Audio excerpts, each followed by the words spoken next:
It has been spreading the good news through the print media for almost 89 years by God's grace.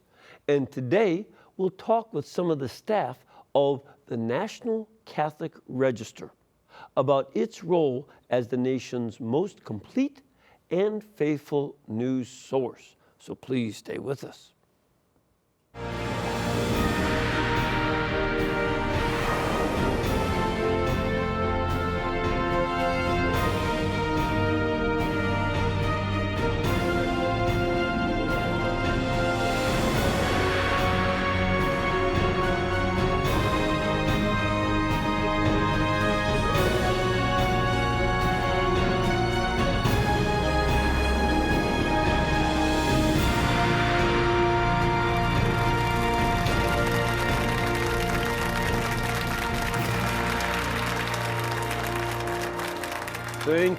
Thank you, and welcome. I'm Father Mitch Pack, and welcome to EWTN Live, where we bring you guests from all over the world.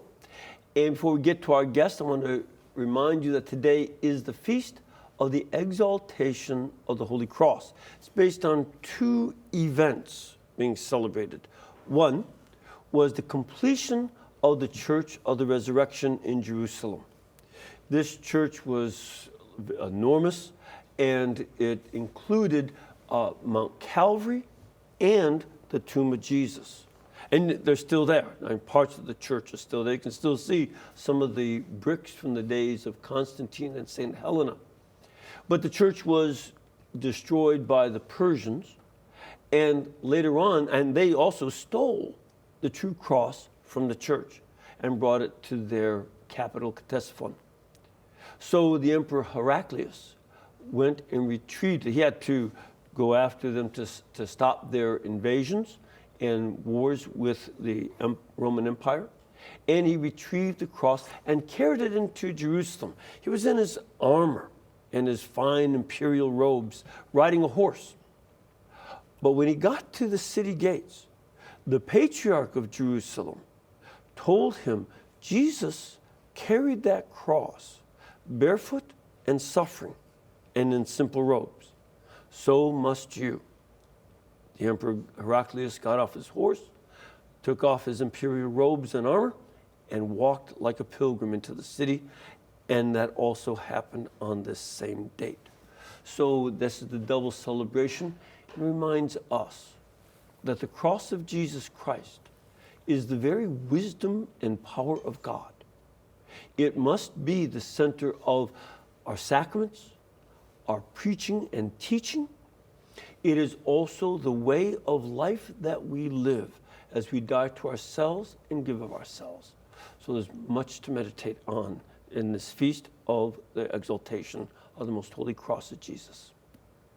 Now, tonight we have some guests, and you know how I say we bring from around the world, and we have them from various places.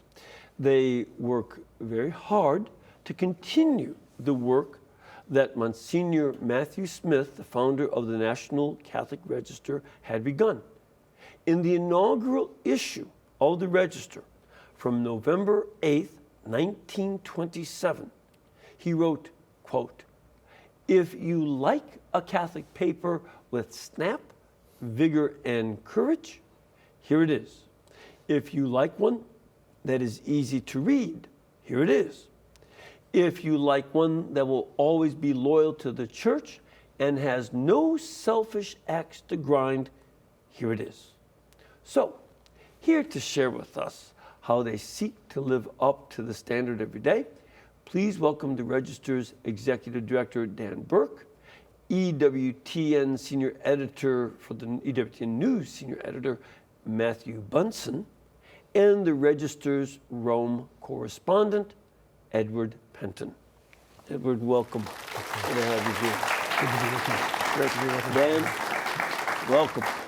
Good to have you all here. Of course, Dan, you live here in beautiful Birmingham, Alabama, and you are the executive director. Tell us a little bit about what's going on with the newspaper. Well, it's quite incredible. Since the acquisition of the paper in February of 2011, we've grown about 85% Wow. in subscriptions. And online, we've grown exponentially compared to that. We have about 24 million page views a year. We reach very broad reach in Facebook and all of the social media platforms, and really we're very pleased with the growth on the paper side, but the majority of our influence actually is digital. Mm-hmm. So 24 million people having contact with the paper is huge. Yeah. And I was telling you something that I'd had a conversation with Mother Angelica. I've been here since '84 doing programs. And when we moved eventually to 24 hours, at first it wasn't possible because we only were on 4 hours a day when I first did shows. Then moved to 6 hours, then to 24 hours as she acquired enough programming. But I said to her back then, we need to have a news program. And he said, no, honey, this is something that we'll do.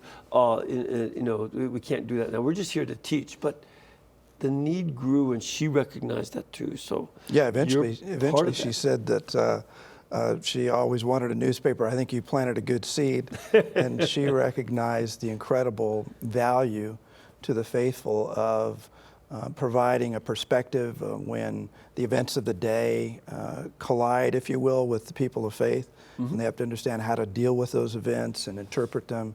And frankly, if we're not out there doing that at EWTN News, with EWTN News Nightly, Catholic News Agency, the Register, who else is going to do it? I mean, the secular media, as you know, is a distortion machine.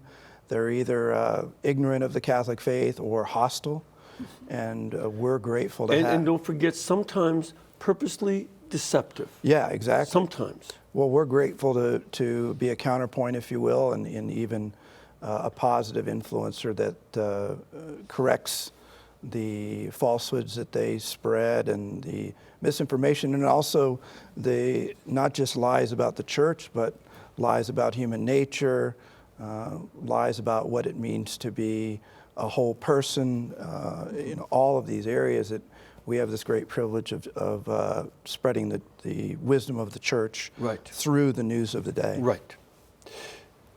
Matthew, you've been on this program in the past talking about work that you do in writing, but now you're doing something connected, and you're an historian by training, and an accomplished one. But now you're doing something, before it becomes history, it's news. What are you doing? Well, part of the fun of it is to actually write about history as it's unfolding. So in a way, we're still documenting history. Right. But we're doing it with the Register, with EWTN News, through that Catholic lens, through the lens of the magisterium.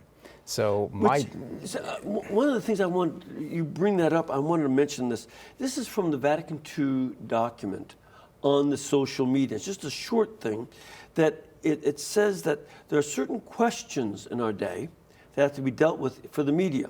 One has to do with information, the search for and reporting of news. And it says the news itself should always be true and complete within the bounds of justice and charity. Right. This is an important mandate from the church in the modern world. Yeah, the Second Vatican Council, and you're quoting from Inter Mirifica, understood well that we were in this information age. And I think they anticipated even the digital world that is now all around us. Mm-hmm. And as a church, we have an obligation to go into that. It's that great phrase that Pope Benedict XVI used, of the digital continent, that we have to evangelize there just as we did in the New World, as we did everywhere else. Mm-hmm. And the Catholic press has a vital role in that.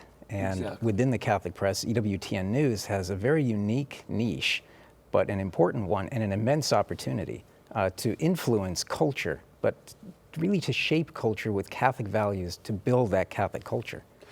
One of the things, I don't go on internet material much. I'm generally not that interested.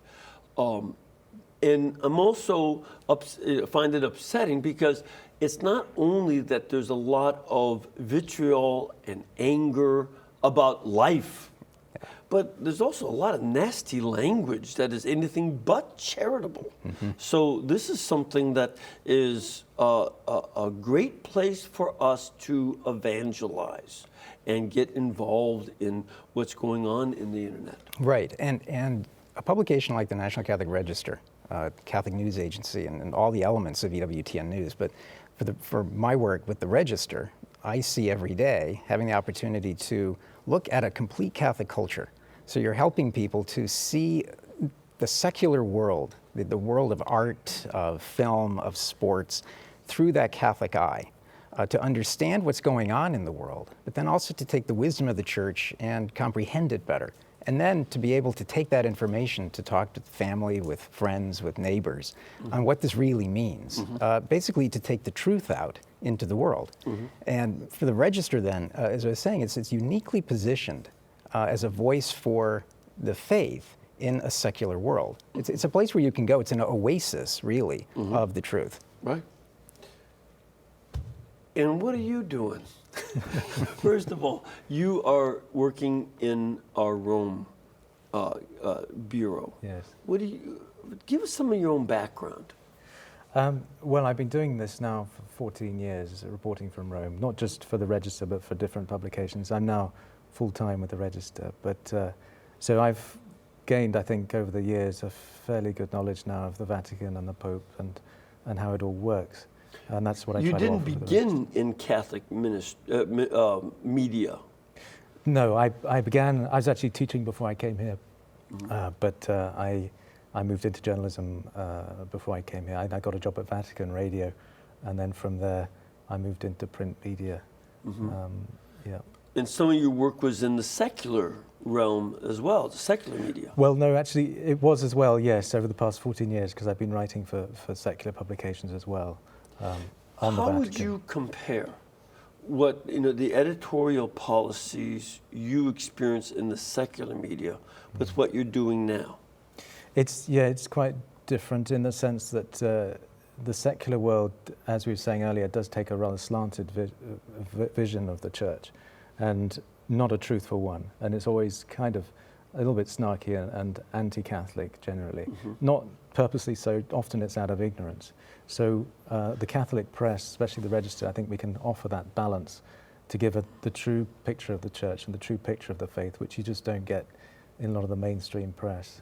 One of the things that I suspect is that for a lot of the secular media, it's a certain triumphalism of secular snarkiness over against the Church. Would that be a fair description?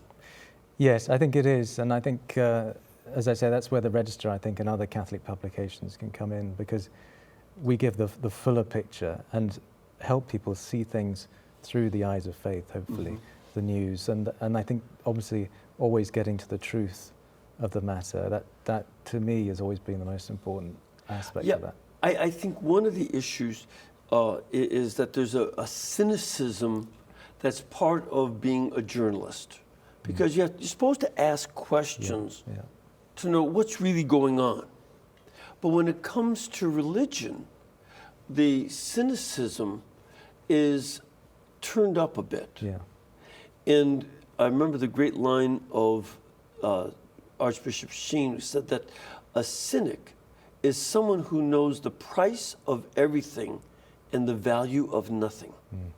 And that this is sometimes the way the secular media, they know, well, who's making some money off of this? What are you getting out of it? But they don't understand the value of what gets done. Yes, and also I think the beauty of the faith and the richness of it often gets moved to one side, I think, in the secular press for the sensational instead. That's, I think, tends to be the case.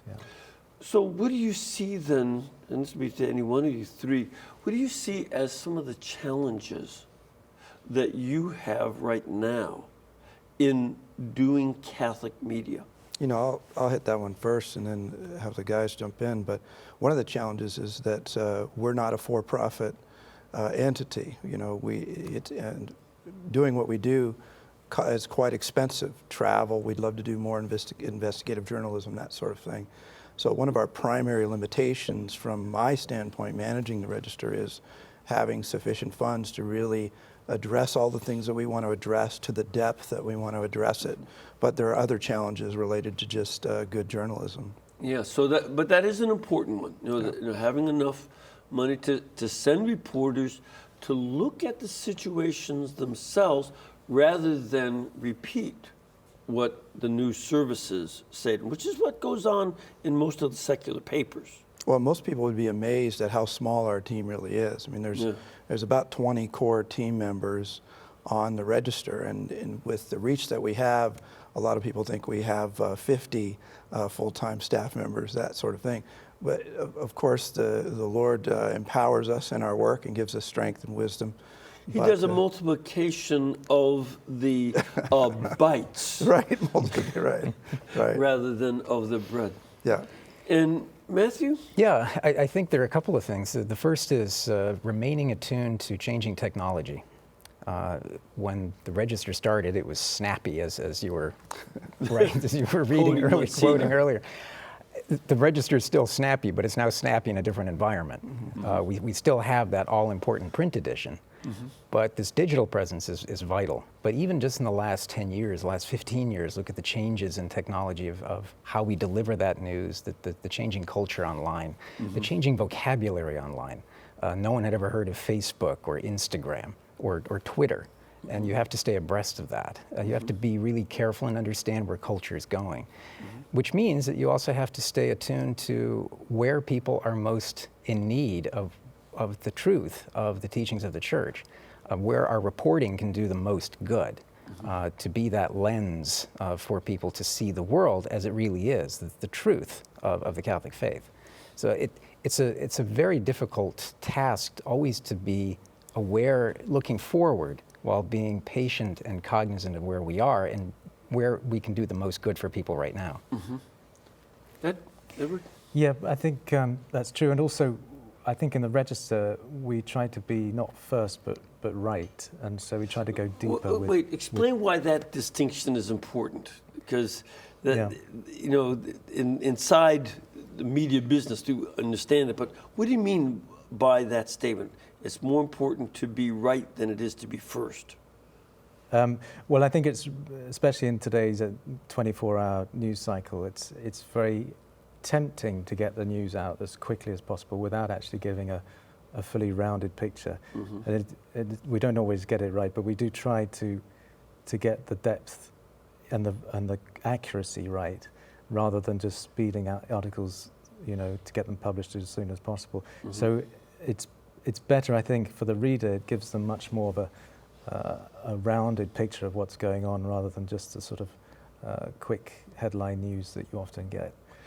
I certainly remember watching, this goes back a ways, but the old Superman television series, where Superman, Lois Lane, and the other kid were newspaper people, always trying to get the scoop on the news.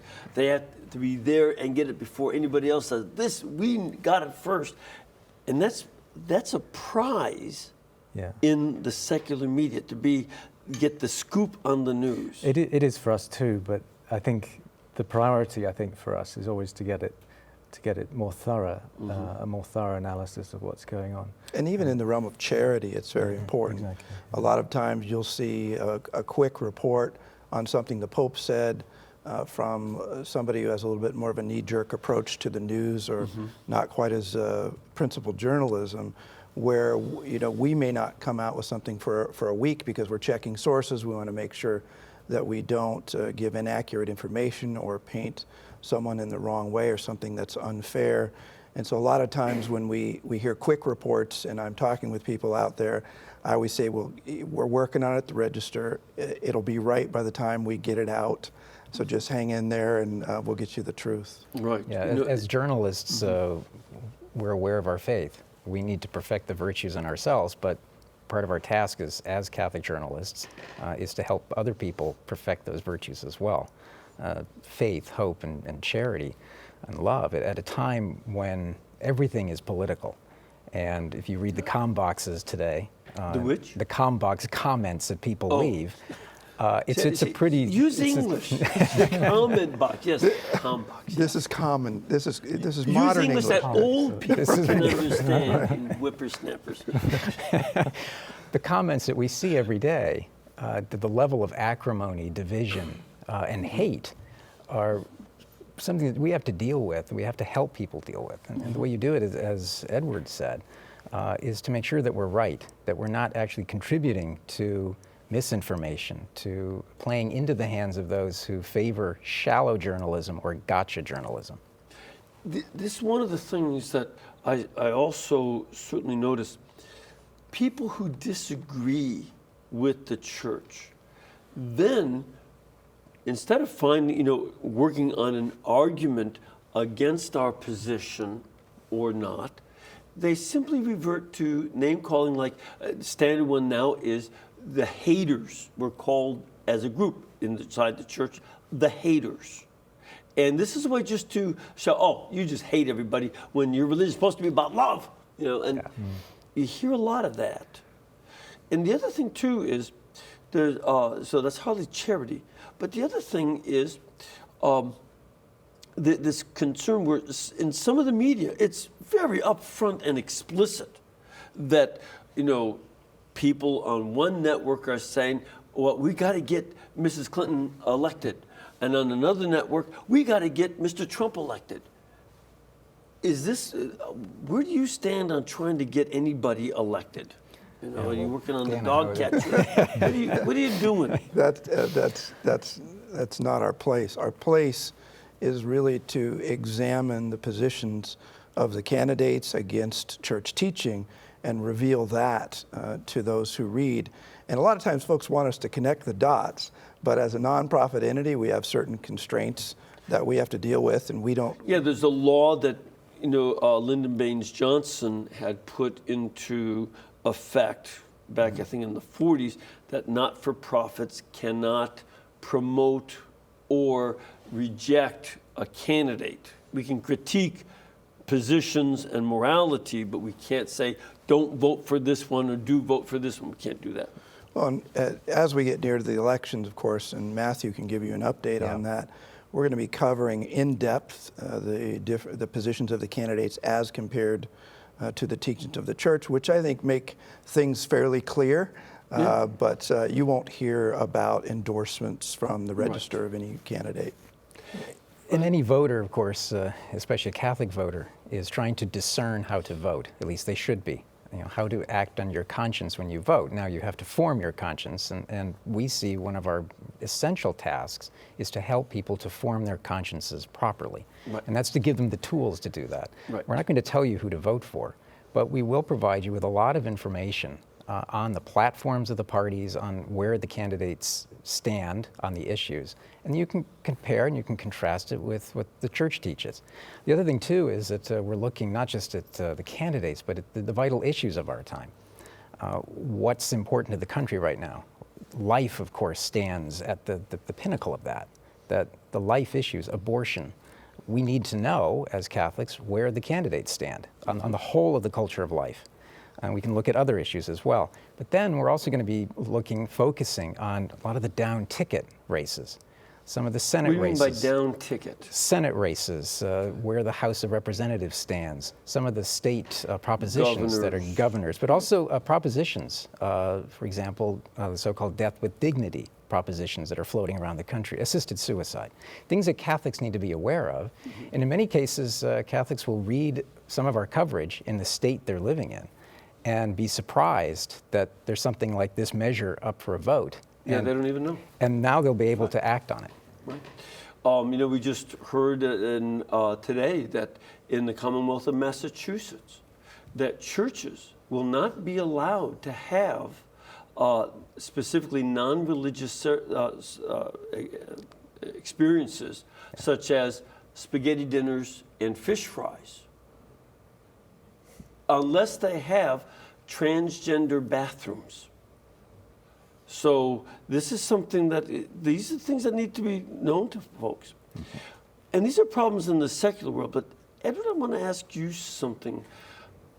It's not as if everything inside the church is rosy, easy, and going along with smooth following of the gospel. There are tensions of what gets said and done inside the church.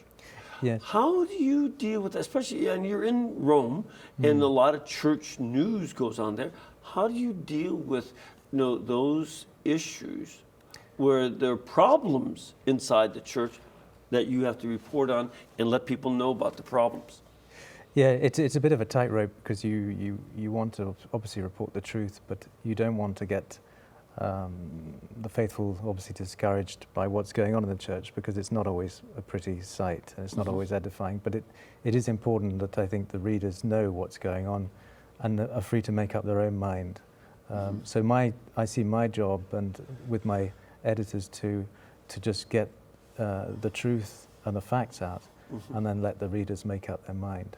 Because you did some fairly tough reporting on the synod and on a variety of other issues inside the church.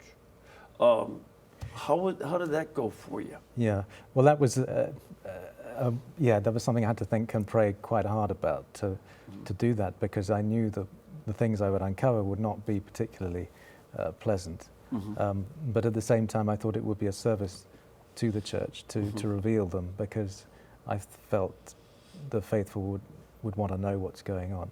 So I did that, but I think it was, as a journalist, I think it was a duty to do that sort of thing. Because there are certain things in the church that have to remain secret. What I hear in confession has to remain a secret. A lot of issues about persons out of charity and justice, as it says here. You can't talk about it. And that's true also in the secular realm. It's not charitable or just to hear, there's a rumor about somebody having scandal, and you just print the rumor. It's not just, and it's not charitable. So this is not good. But it is also important in secular media and in the church to have those things that are justly should be known by the faithful, so that they too can have their proper voice. That too must be done. Yes, I agree. And I think certainly during the synod, I think it was important that those facts were known. It's as I say, it is quite a tightrope. But I think what I've found also over the years I've been reporting on the Vatican is that it's one interesting trend I found is that the church, what comes out of the Vatican has been narrowed, and what the Vatican feels it can say has been narrowed. Because what do you mean it's been narrowed? Well, I think the secular world is now kind of dictating to the Vatican what it can and can't say. It's almost being, so certain issues it can be freely talked about, like social justice and the poor. But when it comes to the more neuralgic issues like abortion and anything to do really with marriage and the family, it's becoming more and more restricted. And that's in other words, the secular media will punish the church with harsh reporting if you bring up abortion, same-sex marriage, and other issues that they like. But if you talk about things that they think are important to them, like social justice, immigration reform, etc., that you can talk about. Yes. So it becomes self-editing. Yes, exactly. And I think what I sense is that a lot of the leaders in the church find themselves restricted about what they can say because of that reason. But I just noticed it through my reporting that has been a general trend that has increased over the years that I found. Yeah. See, sometimes when people have told me, you shouldn't talk about the certain things. You'll never get promotions in the church, things like that. So I said, is that all it takes? I'll talk about it more. Matthew, you as an editor, how do you deal with some of these issues of the interior church problems that you have to report? Well, as you know, I'm the co-author of a book on the sex abuse crisis. And I'd mention that because Greg Erlandson and I, as authors of this book, realized very early on that there was terrible reporting on the sex abuse scandal. It's awful. I mean, it was Now, there were huge problems, but the reporting itself was horribly biased against the church. So our objective was to... And the other thing I find is there is underreporting of how widespread the sexual abuse of children is in other institutions and other situations, highlighting us as if the Catholic, the 1.8% of guilty Catholic clergy were the only ones in the country. And it's far worse. It's 5 times that rate in the public schools. Right. So, and this needs to, not that we want our problems not reported, but this is a serious problem to protect children. Right. At all, to do everything that we can to bring authentic reform.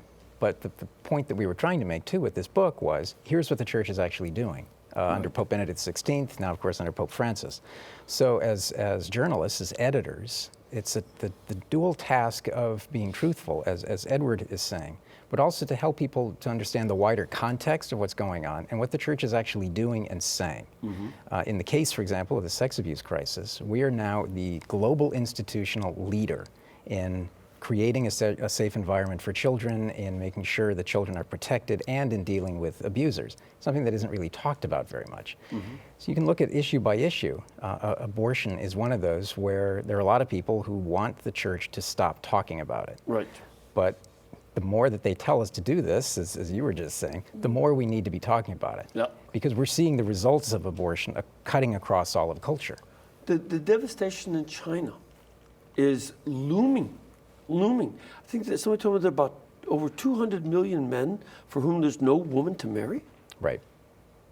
This is an upcoming catastrophe. And among the women who survived abortion, they didn't get aborted, the suicidal rate has skyrocketed in China. We need to report that abortion has devastating problems for those who live beyond, who don't get aborted as well as those who are aborted.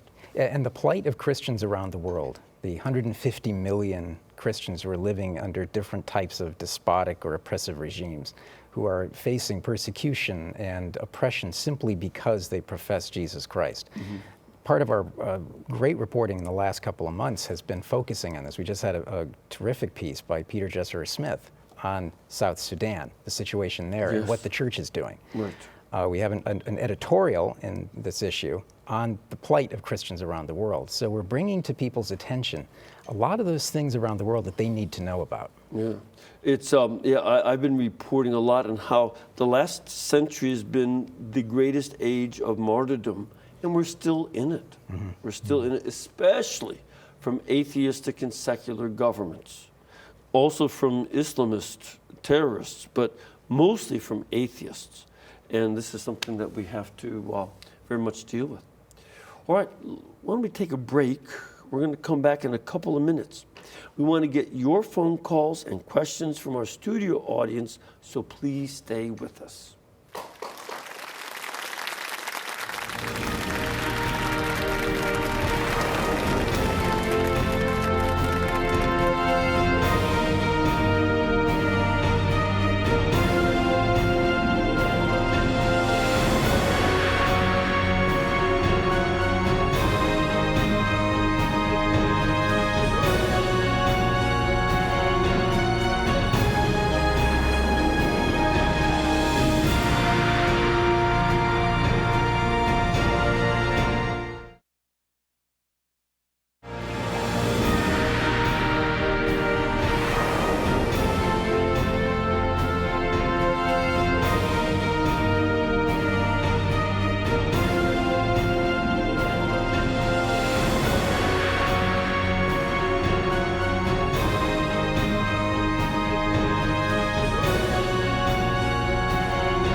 Thank you. First, I want to welcome you to come here and join us.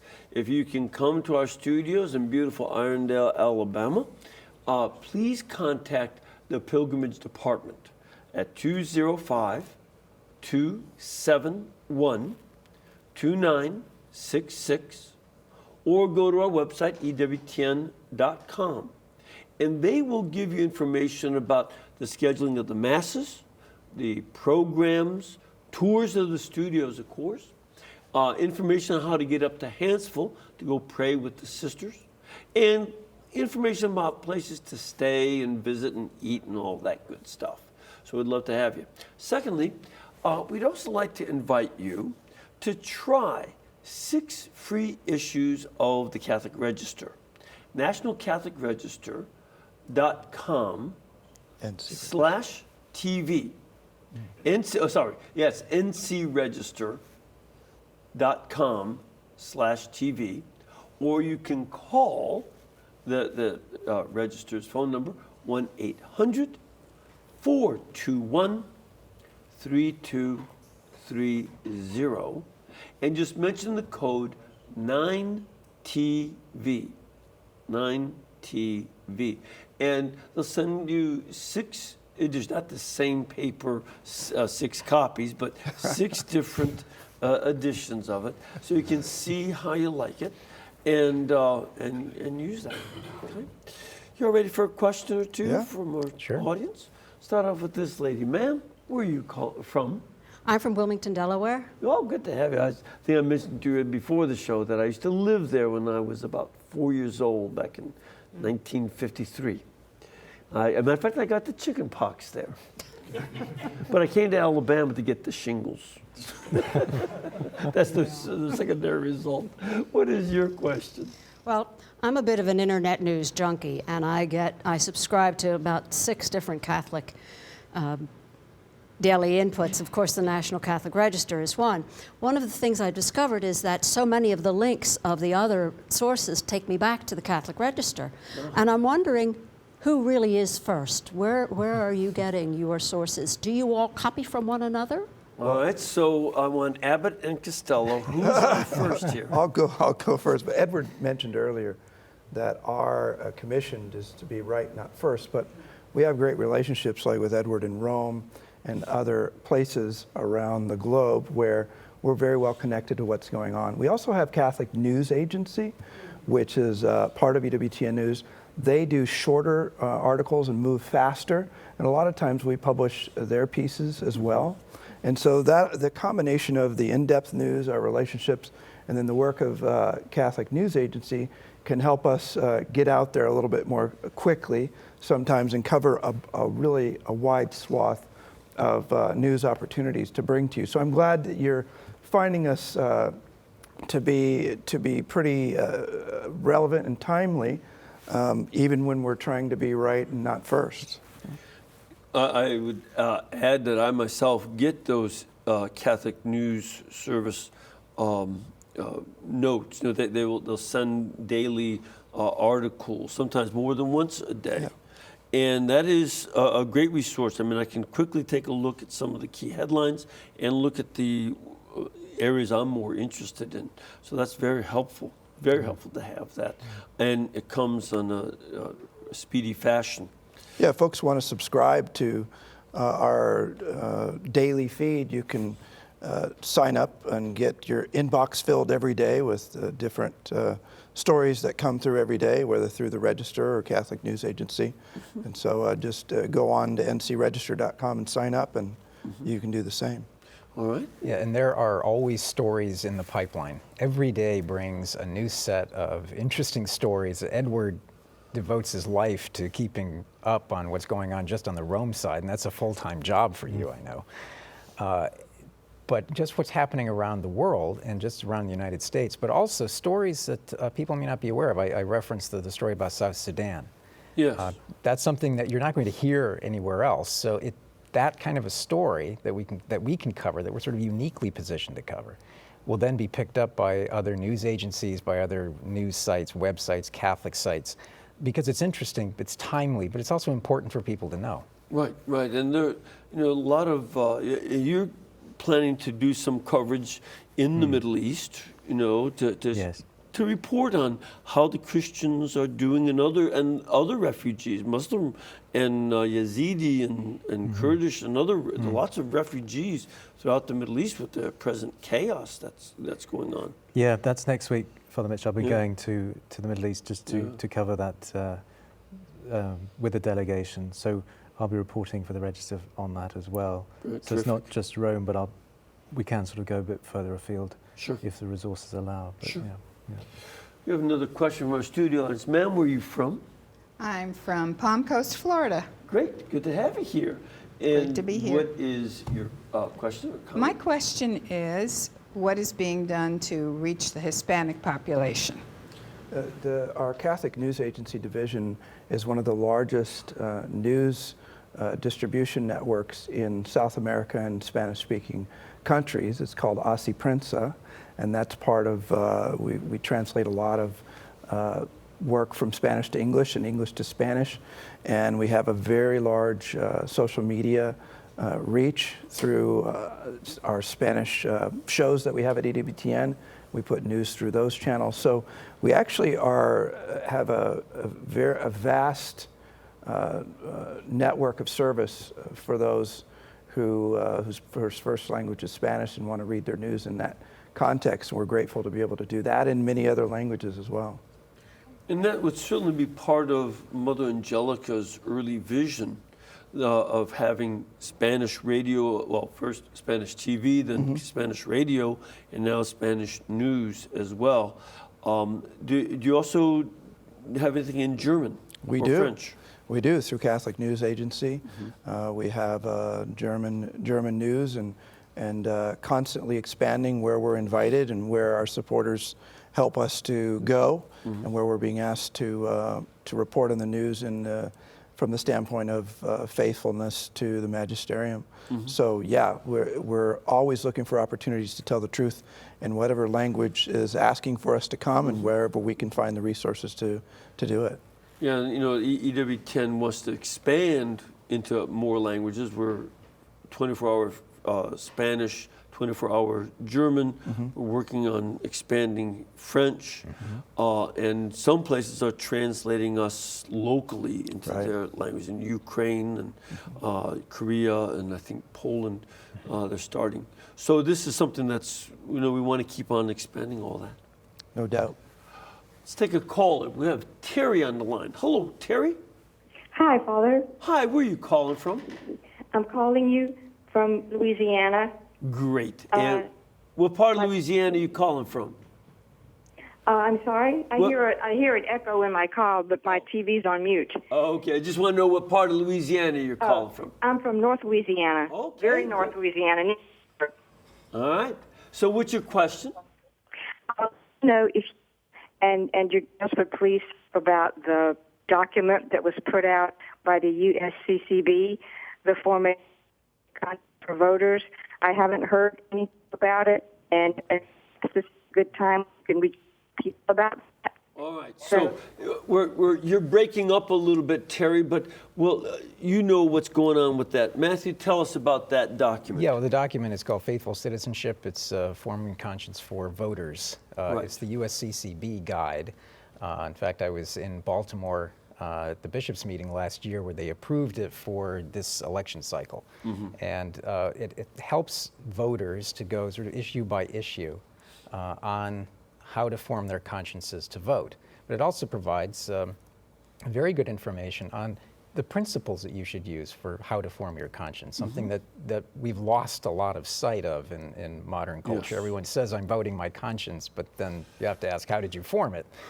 Well, see, that's one of the problems, is that for a lot of people, conscience is equated with how they feel about something.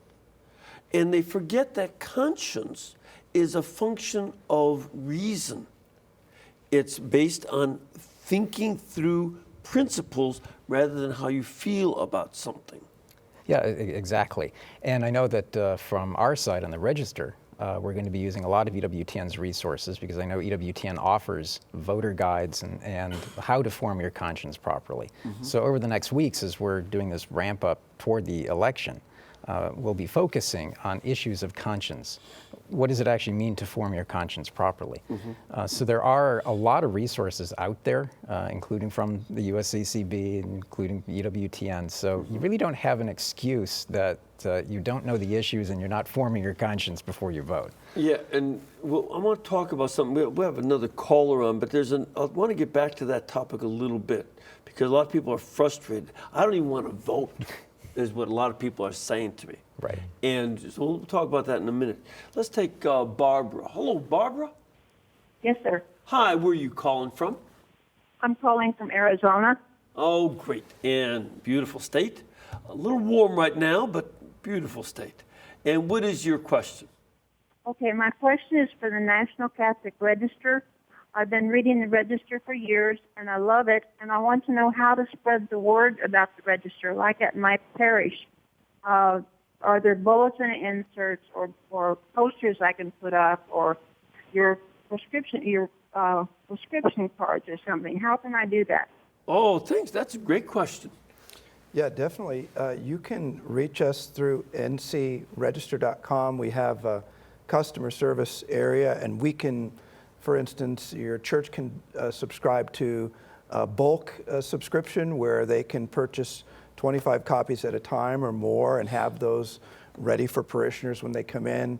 We can get you subscription cards. We partner with good folks like you. We love folks like you all the time in spreading the word. So all you got to do is give us a call, send us an email, and you can find out how to contact us through ncregister.com, and then we'd love to work with you to get the word out.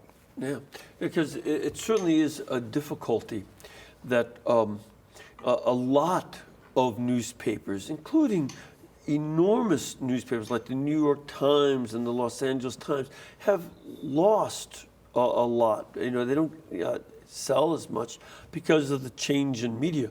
But you know, the Register has been increasing, and this is would be a great help for increasing it in local parishes. Well, we have great people like Barbara out there. You know, EWTN has media missionaries.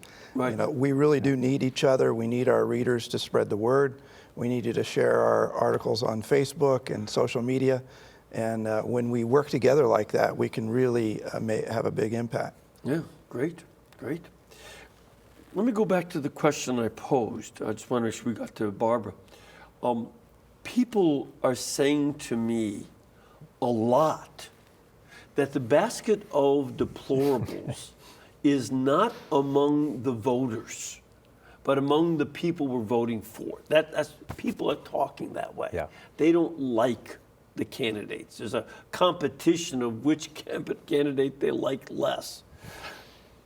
Do Catholics and other citizens have to vote in this situation? Can't I just opt out because I don't like any of it?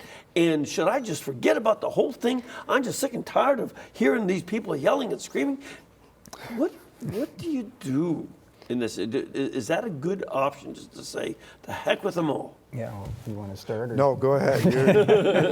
Thanks for that. You're forming your conscience as we've been talking, and you have to also realize that, yes, there is a basket of deplorables, and we always seem to face a basket every 4 years, certainly on the presidential side. I'm not that old, but I'm old enough to remember that there have been many elections that have not been all that much fun for Catholic voters, for people who take their faith seriously. But there's a lot at stake that you need to be aware of. But also, as we were talking earlier, one of the things that we'll be covering with the Register are all these other races. So the idea that you can simply opt out completely, you're doing a disservice to yourself, but you're also doing a disservice to your country and I would argue to your neighbors and to your faith, because your voice needs to be heard. We need to participate in culture if we're going to evangelize and change culture. And even if politics is not your thing, I love the spiritual theology realm. Not a big fan of politics, but look, if we don't create a safe space within which we can evangelize and spread the good news and draw people into a deeper relationship with Christ, we might as well hang it up. I mean, we need to get out and vote. We need to preserve the values that this country was founded on. We need to, as winningly as possible, present the values of the Catholic Church. Of course, we have the most beautiful reality that anyone can know in this life, and we need to be out there making that known and making that case and holding back the tide of darkness that I think is pushing hard in the United States, I think even around the world. It's absolutely our responsibility, and if we fail to exercise that responsibility, in some way we're culpable for the very disastrous outcomes that we could see in coming years and decades. I think it's a basic principle to remember that we have a right to vote, but with every right, there is a commensurate responsibility. Mm-hmm. This is why animals cannot have rights, because they can't have responsibility. They're not capable of making a choice for responsibilities. And so, this is something that humans can do. We have rights and we have responsibilities with them. And this involves the case with voting. We're blessed in this country. Not every country, you lived in other places, and not everybody has a right to vote. No, it's by any means. And we've seen that right removed from places that once had it. And it was replaced by horrible, horrible, violent, atheistic dictators who were devastating. And I think that this is important, especially as we see, last week, the United States Commission on Human Rights state in their report that the people who promote religious freedom and religious liberty are code words for terrible things like sexism, racism, homophobia, Islamophobia, and Christian supremacy. And now, today, we hear in Massachusetts, you can't have a pancake breakfast in a church unless you have transgender bathrooms. This is something that's going to be increasing. And we have to deal with it. Well, as Catholics, we have an obligation to fight what I refer to as weaponized tolerance. Tolerance that uses the ideals of tolerance to shut us up, to shut us down.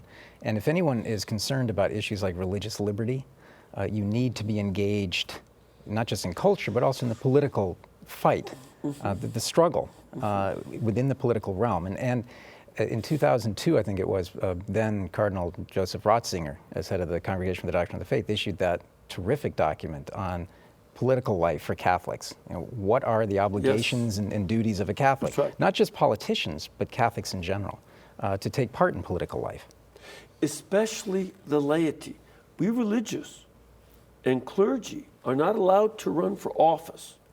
And I don't think we should be. I agree with that. That's a church rule, not a government rule. But that's church discipline. I agree with it 100%. Plus, I wouldn't vote for me. I can't even keep my room clean. But at the same time, the lay people do have that as their mission. The Vatican Council is clear on that, and they must be involved. Even if the government, Dan, even if the government goes after us, we can't stop. That's right.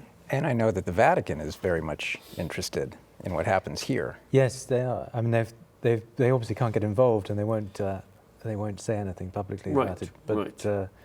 But they're also well informed about what's going on, and I think generally quite surprised about the two candidates and how they've come about. But Edward, they're well informed because we deliver at least 40. Well, exactly. You did 40 what? 40 editions of 40 papers to the Vatican every issue. So you give them 40 copies. So somebody's better be distributing it around the coffee room, the bathrooms, and wherever else they put it. Right. Yes, we need a Vatican paper boy. Yeah, we actually have one. We actually do have one. Yeah. But I think that it is important, and in a democracy, for everyone to be well informed, not by the propagandists, but by people who are saying, let's evaluate on the basis of principle. That's what I love about the Register and our news agency, the Catholic News Agency. We do the evaluation on the basis of principle by which Jesus Christ and our commitment to God and our commitment to His church come ahead of all other commitments. And secondly is our commitment to the nation. And thirdly is a commitment to any political party and then to candidates. But if we reverse any of that and put parties ahead of the nation, or parties and nation ahead of God and the church, we will end up with the kind of dictatorships that we saw in the French Revolution and the Soviet Revolution and elsewhere. So this is something we have to deal with. But we also have to deal with it. We're out of time. Thank you for being here. And may Almighty God bless all of you, the Father, the Son, and the Holy Spirit. Amen.